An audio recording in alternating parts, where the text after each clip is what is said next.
AP deputy CM Pawan Kalyan పేషీకి బెదిరింపు calls వచ్చాయి. పవన్ ను చంపేస్తానంటూ ఆగంతకుడు 2 సార్లు ఫోన్ చేశాడు.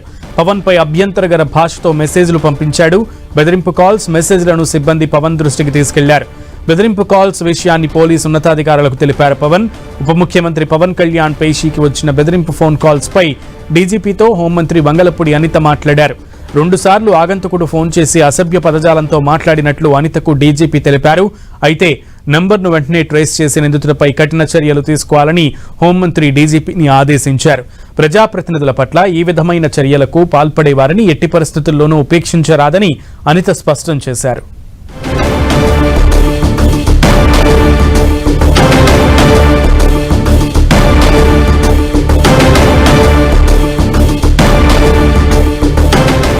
ఏపీ ఉప ముఖ్యమంత్రి కొనిదెల పవన్ కళ్యాణ్ కు ఏకంగా బెదిరింపు కాల్ రావడం ఇప్పుడు సంచలనంగా మారింది. దీనికి సంబంధించి హోంమంత్రి అనిత కూడా డీజీపీని వివరాలు అడిగి తెలుసుకున్నారు. కఠిన చర్యలు తీసుకోవాలంటూ కూడా ఆదేశాలు జారీ చేశారు. పూర్తి సమాచారం మా ప్రతినిధి జయరాజ్ అందిస్తారు. Jayaraj, AP deputy CM Pawan Kalyan పేషీకి బెదిరింపు కాల్స్ రావడం సంచలనంగా మారింది. పవన్ కళ్యాణ్ ను చంపేస్తామంటూ హెచ్చరిస్తూ గుర్తు తెలియని వ్యక్తి బెదిరింపు కాల్స్ చేయటం, అసభ్య పదజాలంతో సందేశాలు పంపటం అనేది చర్చనీయాంశంగా మారింది. బెదిరింపు కాల్స్, సందేశాలు వచ్చిన అంశాన్ని అధికారులు పవన్ కళ్యాణ్ దృష్టికి, పోలీసుల దృష్టికి తీసుకెళ్లారు. మొత్తం మీద పవన్ కళ్యాణ్ చంపేస్తామంటూ బెదిరింపు కాల్ రావటం వల్ల అటు పోలీసులు కూడా పూర్తి స్థాయిలో అప్రమత్తమయ్యారు.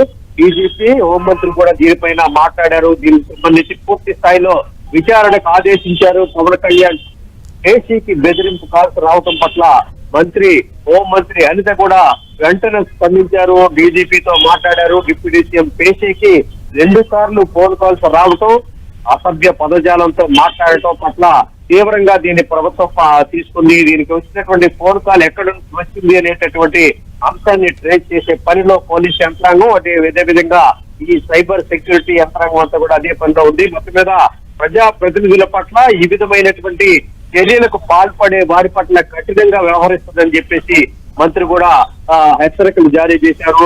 దీని వెనక ఎవరున్నారు, ఎందుకు బెదిరింపు కాల్స్ రావాల్సి వచ్చింది, పవన్ కళ్యాణ్ పేషీకి ఎందుకు అసభ్య పదజాలంతో మాట్లాడాల్సి వచ్చిందనే దిశగా పోలీసులు ఇప్పటికే విచారణకి ఆదేశించారు. డీజీపీ, హోంమంత్రి కూడా దీనిపైన మాట్లాడారు.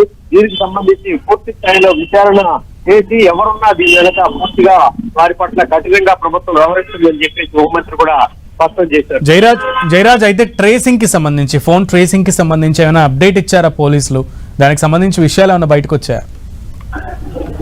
దీనికి సంబంధించి పోలీసులు దీనికి విషయం తెలిసిన మరుక్షణం నుంచి కూడా పోలీస్ యంత్రాంగం అప్రమత్తమైంది.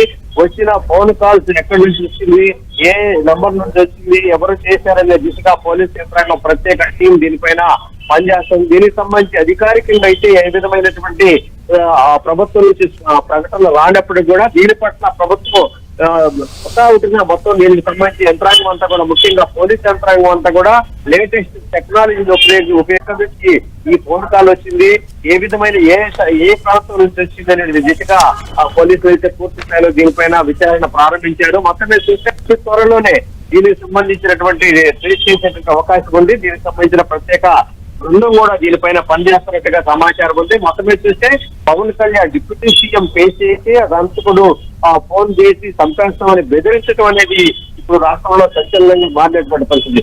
సామాన్యుల పట్ల వ్యవహరించే విధంగానే డిప్యూటీ సీఎం పట్ల కూడా ఒక అదంతకుడు ఊరు పేరు తెలియని వ్యక్తి చంపేస్తామని బెదిరించడం అనేది ఇప్పుడు చర్చనీయాంశంగా మారింది.